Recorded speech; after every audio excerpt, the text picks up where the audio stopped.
ډیر ډیر یې سوي سوي په ارمان راته ژړل په سپینه لپټه کې مې جانان راته ژړل په سپینه لپټه کې مې جانان راته ژړل ډیر ډیر یې سوي سوي په ارمان راته ژړل په سپینه جانان راته ژړل پس پینالو پټه کې مې جانان راته ژړل سحر مې دل مړی نه چې په نیت د تلاوت بوسه او په تعظیم په احترام کړو راوچته بوسه او په تعظیم په احترام کړو راوچته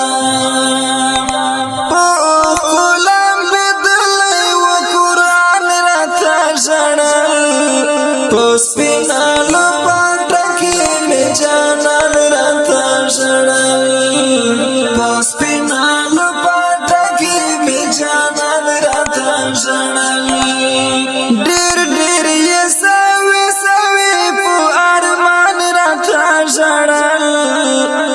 سپینا لپټه کې مې جانان راته ژړل سپینا جانان راته ژړل ویل چې حاکم و مولا سنا مې محکوم کفارو مې تخمات کړو چې په صف کې سمامون کفارو مې تخمات کړو چې په صف کې سمامون جو ساده ملائکه کې یو سلطان راته ژړل سپینا لپټه کې مې جانان راته ژړل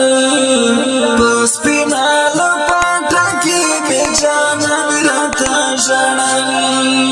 ډېر ډېر یې سوي سوي په ارمان راته ژړل سپینا لپټه کې مې جانان راته ژړل سپینا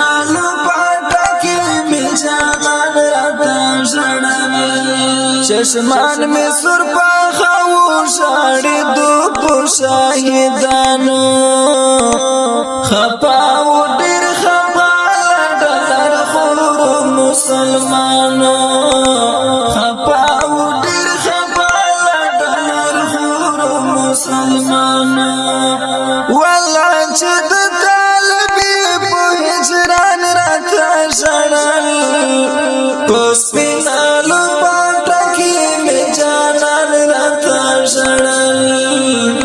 سپینا لپټه کې مې جانان راته ژړل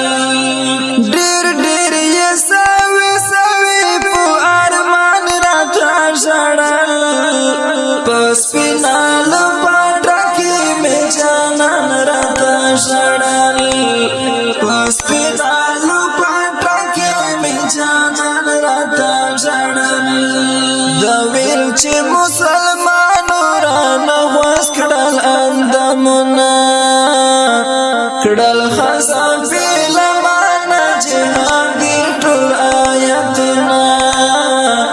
کړل خزان فیلمانه جهان دي ټول آیتونه